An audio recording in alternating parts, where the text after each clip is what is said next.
What's up, everyone? Adrian here, and thanks again for stopping by and hanging out for this episode 5. Today's episode is going to be on presentation skills. This is one of my absolute favorite topics because I love presenting. Even if you love it, right, it's still very difficult to do, and there's a lot of people out there that have a hard time presenting in front of people and putting together a presentation. So today I'm going to go through how to take some stress and anxiety off of presenting, and also how to structure a proper presentation to deliver. Thank you guys, and I hope you enjoy. As always, please feel free to reach out if you have any questions.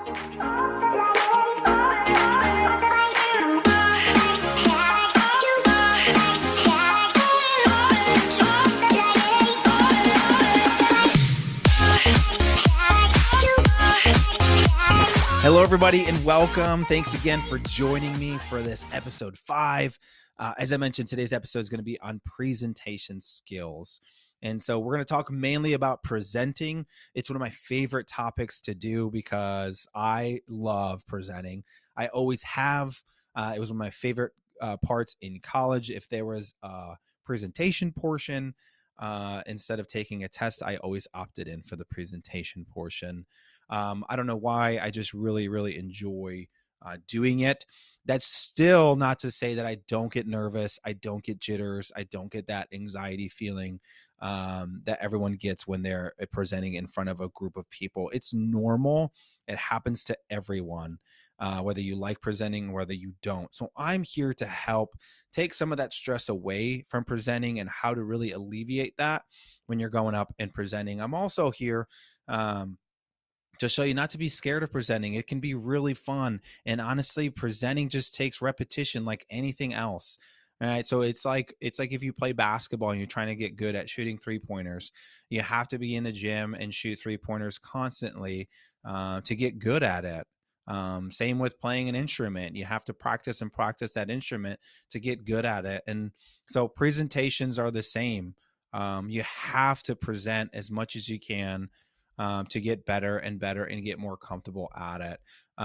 There's some basic strategies on how to formulate a proper presentation and really how to structure presentation so that it makes sense. And I'll talk a little bit about that, but I really want to focus most of my time on the actual presentation and how to help really deliver a message and just be memorable and deliver that message effectively. And so one of the major concepts that I got from was from a book called The Art of Public Speaking, Dale Carnegie. I follow him religiously. Everybody has kind of top 5 books that they kind of follow and take, again, bits and pieces of and kind of mold it into their own.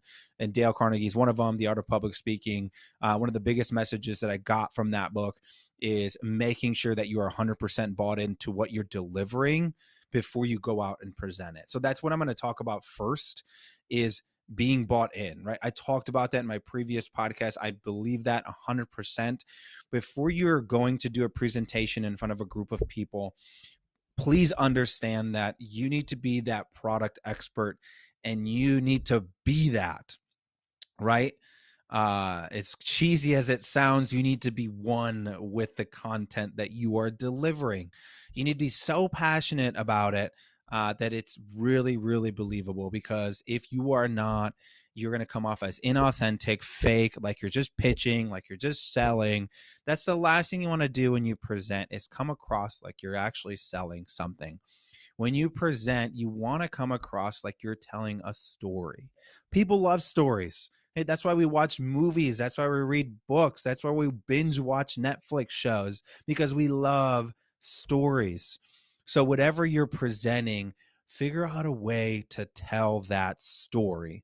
As opposed to pitching, tell a story. And the only way you can do that is to fully understand what it is that you want to present, fully dive into your content so that you can go out and deliver it to your customers.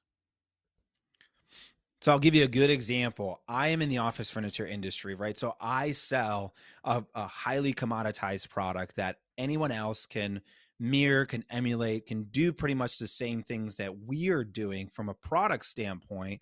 So when I go up and present to my clients, I want to tell a story that goes beyond that, right? Because there is no difference between product X, Y, and Z, but there is a difference in our approach. There is a difference in the people that they work with. There is a difference in our service model. So I focus on those aspects, on what makes us different versus the actual commodity that we are talking about, the actual tangible item. And I am so bought in to what I do. I love what I do, that it comes off. It shows in my passion, and when I present, it really shows when I present to my clients. And so what makes my pitch different or my presentation different from the other competitors when I am presenting is that I have put in the work, right? I've done the research on other people's products, on my own products. I do industry research as well. I love to learn about the industry that I'm in, so I know I'm keeping up with the trends. But not only that, I'm also learning about connecting with people. I love, I mentioned before, I love reading about psychology and the human brain, different sales strategies. So I go out and learn about all these different topics, and I prepare myself to have the right delivery when I'm going out and presenting. So that's what I'm talking about. Is there's one thing to know your product and then go out and present, but it's another thing to be 100% bought in and passionate about what you're doing when you go out and present. Because when you're presenting in front of clients and customers, they want to see somebody that's very passionate, that is going to take care of them. And that's what I try and do in my presentation. So again, I take away really the commodity aspect and the tangible aspect of what we're selling, and focus on those other attributes that I got that helps make us different. And really, again, going back to telling a story about not only myself, but my company as well. So that's one example of kind of how I do it in my industry. So many different industries out there, so many different ways of presenting out there. Again, make it your own, but be 100% bought in and be 100% knowledgeable on what you are presenting before you go out and step in front of a crowd and present. All right. So next is, how are we going to structure the presentation so that you're not all over the place? And I'm guilty of this too. If you've seen any of my podcasts before, I love to talk, and sometimes I can go out and rant on something that I'm really passionate about. So that's why it's important to structure your presentation so that you hit the points that you want to hit, right? So it has to have a beginning, a middle, and an end. So in every movie, in every show that we watch, there's a beginning, there's a middle, and there's an end, right? So we all have closure after we watch a movie, unless, so that's why we love binge watching shows, because we want to get to the end. So imagine presenting and you're not getting to the end. Your audience is like watching a show and like, where's the ending? You're leaving them hanging. So you want to make sure you have a very good beginning, a very good intro to pique their attention, right? That intro needs to be really intriguing. So it's like, ooh, all right, I like this. So again, back to watching a show. We all done this, right? We want to get into a new show. And if it's not good enough that first episode, sometimes we give up. It's the same thing with presenting. So think that when you're creating a presentation, is your intro, your beginning has to be so intriguing that it's going to keep them there to listen to the main part of your presentation, right? The main content, that middle part, and then have a really good ending with some really great next steps to get them to follow you for more content. So remember, have a good beginning, a good middle, and an end. The middle really should be 3 points, right? When you're delivering your content, whatever you're putting together, whether you're presenting on a product, right, a service, whatever it may be, you have 3 main points that you want to hit during that presentation. Get those 3 main points down, learn them, get the clear message across for each of those points, and then you have your closing statement, your closing for that presentation, and then a great next step. So when you do your close, have a great next step too, because when you're presenting, it's one thing you're presenting like, in front of an audience, It's, not career related. You're actually doing a full-on presentation. But when you're presenting to clients, right? You want to have a next step to that presentation, whether it's, your next training, whether it's, doing a promotion, whatever it may be. Have a next step to your presentation so they can get something out of it and do an actionable item from what you just presented. So that's a great way to bring value to your presentations. So again, have a beginning, a middle, and end. The last part I talk about is distractions. And it just happened to me as I'm recording this, is that my dog needs to go outside and she's been whining at me. And I'm sure you've all heard. So distractions will happen in any presentation that you're going to do. There's going to be someone in the corner of your eye that's passed out, that's not paying attention, and that's okay. There's going to be people that might be whispering in the corner over there, somebody that gets up to go. There are distractions in any presentation that you do. I can't tell you a presentation where not one person caused a distraction during my presentation. The best thing to do is to keep going, right? Keep going.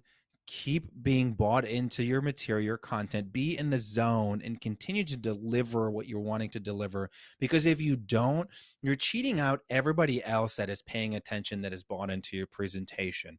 The only time I ever make an exception where I actually stop and pause is when some people are getting too loud that it's distracting everyone else from listening to me. And that is a very simple pause.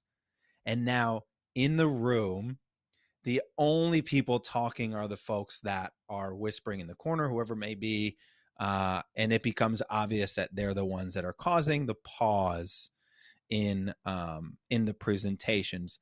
It's kind of very similar to when my kids aren't paying attention and say we're watching a TV show. I just pause the show and all of a sudden the kids notice what happened.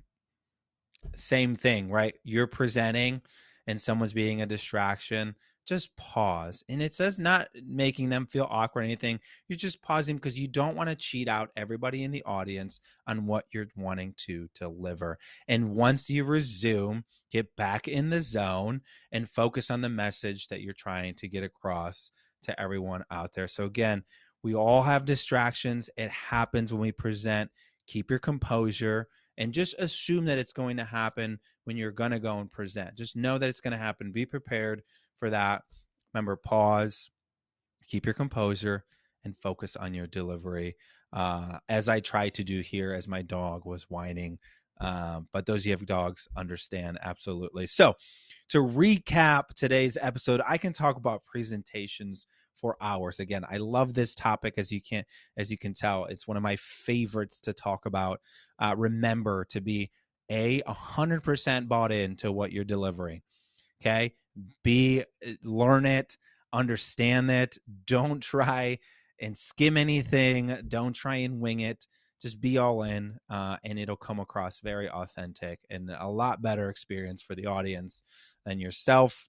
Remember, in structuring your presentations to have a good beginning, a middle, and end. Just remember Netflix, right? Remember getting into a new show. What brings you in, right? What intrigues you to keeps you through those next episodes to get you to that ending. Same thing in a presentation. Have a great intro, great beginning, good content in the middle, and then a great closer with actionable items and next steps. And then last but not least, distractions. They're going to happen. Just assume they're going to happen. Be prepared for them. Keep your composure, pause, take a deep breath, and you'll be just fine. Thank you so much again for joining me today. As always, please reach out if you have any questions at all. Have a great week, and I'll talk to you soon. Bye.